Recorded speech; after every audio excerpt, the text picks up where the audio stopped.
to start thinking about the social part, the economic part, who's going to live here, who's going to work there, and try to come up with a plan how we're creating an economy here to really carry the whole thing. Ich kann nur noch mal von meiner Seite aus sagen, wir haben das ja gerade gehört, dass vieles für das Weller steht. If we're on a global stage, as well as, you know, I go to a lot of different places, and we talk about how many people will live in cities in the future, and the urbanization rate, you know, and if you travel through China, it's just amazing how big those cities are. You know, me from Holland, you know, it's almost impossible to understand how big cities are and how big city regions as Beijing and Shanghai are.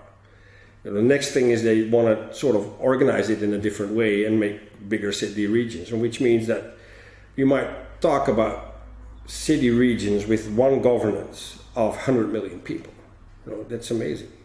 I just talked a little bit about Lagos too. You know, it's in Africa. It's a city that grows sometimes with 100,000 people a month.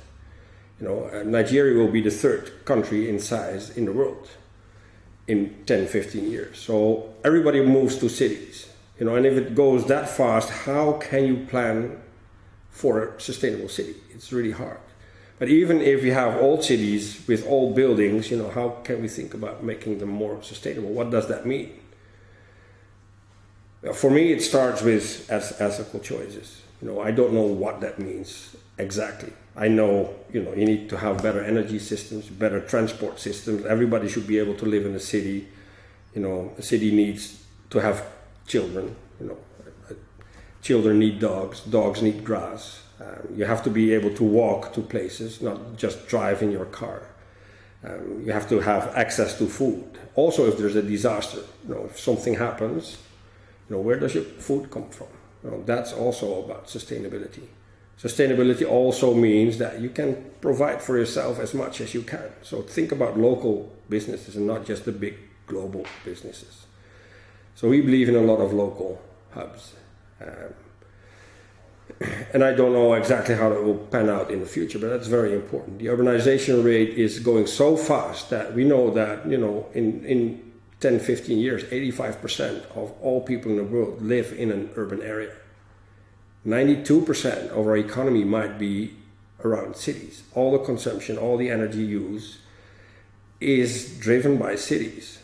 I think 40 or 45% of all our energy is just in the building industry. It's not just cities, but just building cities is 40 or 45% of our energy. CO2 reduction, you know, we talk about big industries, but, you know, cities and the building industry in cities consumes 30%, 35% of it. So, you know, we need to rethink how we want to drive those engines. If cities are the engines of our economy and they drive our world, they should be clean engines. And we can't wait to figure out when that will happen. You know, we have to take action now and make the right choices, and not just about the technical stuff, but also about the social vehicles. You know, make it engines that we can drive together, where we can make our choices together. That's very important. And we have to do it because, you know, it goes fast. And cities are also our solution. They always have been.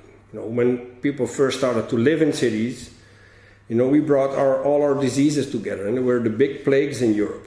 But where were they solved? In cities. You know, cities figured out that hygiene is the thing, and that, you know, medicine was involved, and the universities were there. So that's also why I believe that cities are our hope. You know, cities are the hope that we can solve all this. Cities are the strength. They are a problem, but without this problem, we might not figure out how to do it next.